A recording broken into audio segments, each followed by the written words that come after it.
All right, WUSA 9 is the official television station of the Washington Commanders, and we're talking about post-minicamp as they take a break and get ready to head into the real work.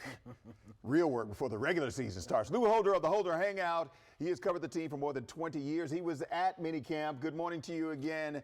What was your biggest takeaway from minicamp? I think the biggest takeaway for me was the fact that they are ahead of schedule because everybody came back. The whole coaching staff came back. There's a lot of players that have come back. They want to be part of unfinished business. And I see that the faster, quicker, and everybody's on the same page. Right. And that has to do with the culture that Dan Quinn has set up there, which is huge. It's huge to have that culture. A lot of people talked about it. Anybody, anywhere, anytime was a phrase that was used a lot, and now that is simply going on. Like, you know, we saw the guys carrying logs all together in unison, right? And it's gone over, you know, talking to some of these players like Jordan McGee, who I'm looking forward to seeing. He got hurt last year. And then Bobby Wagner. Man, I'm telling you His right now, leadership Wisdom, was invaluable let me last tell year. you right now, Bobby Wagner's leadership and the way that Doug Williams now has embraced Jaden Daniels and been a mentor for him. I mean, all this is just really, really good as far as culture. We saw a lot of lip service with culture, but now we are actually seeing the culture, and that is my biggest takeaway, right? That there is actually a culture change, and it's actually, you can see it. Right. You can actually put your hands and all this stuff on how things are actually changing out there. Now, you also know that they're going to be on prime time a lot. One of those big games that we're talking about is the game in Spain, which will be historic for the NFL and for the Commanders. That is a huge deal as well. That's how you know you've arrived, when they start putting you on TV all the time and they send you to Spain. Yeah, and it's good for them because this is now that quarterback, number 5, right? Jaden Daniels, and all that he brings, and this coaching staff.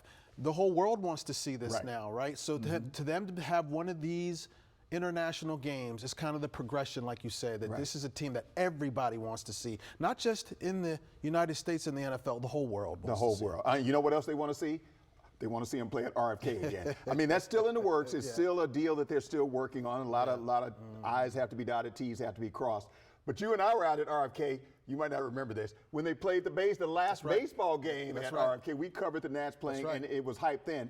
A lot of people have been talking about, we want to see this team go back to RFK. What would that mean for this city, for the people, the football fans, for this to go back to RFK? I mean, it'd be huge. The owner of the team remembers playing games, going to games at RFK.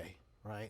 That's all you need to know. The owner wants it there, right? If Josh Harris wants it there, they're going to do everything. It's just a hollow ground as far as watching sporting events, but everybody knows the glory years of the Washington Redskins and what they did at that stadium, and everybody wants to see it go there. So I just feel that this is something that is going to be fun to see it play out, but it's just so much more than football. Right. It's World Cup. Right? It's possibly the a Super Bowl. Super Bowl. It's the Olympics. It's the NFL draft that is now coming. All that is because of this stadium possibly coming. The Final Four. Right? Yeah. There's so much more than just the number of football games that go there. It's the all-around stadium that we are missing out in Washington, D.C. The World Cup is coming here to this area next year, or to this country next year, and Washington, D.C. is not going to be part of the mix because the stadium is not there. They need that stadium for much more than just football. Right. This is going to be huge. This is going to be huge as like you said, as they continue to progress and move forward on this. Hey, we know that preseason is coming up. They got a couple of preseason games. We'll talk. We got a long time to talk about preseason, but we know the regular season will start on September 7th against the Giants, 1 p.m. at home. I can't wait. Mr. Holder, thank you very much. Always good hanging out with you, sir. Good to see you. Good The to Holder see you. Hangout. Yes. All right, Mary Marshall, let's talk about this hot weather. WUSA 9 Weather Impact Alert is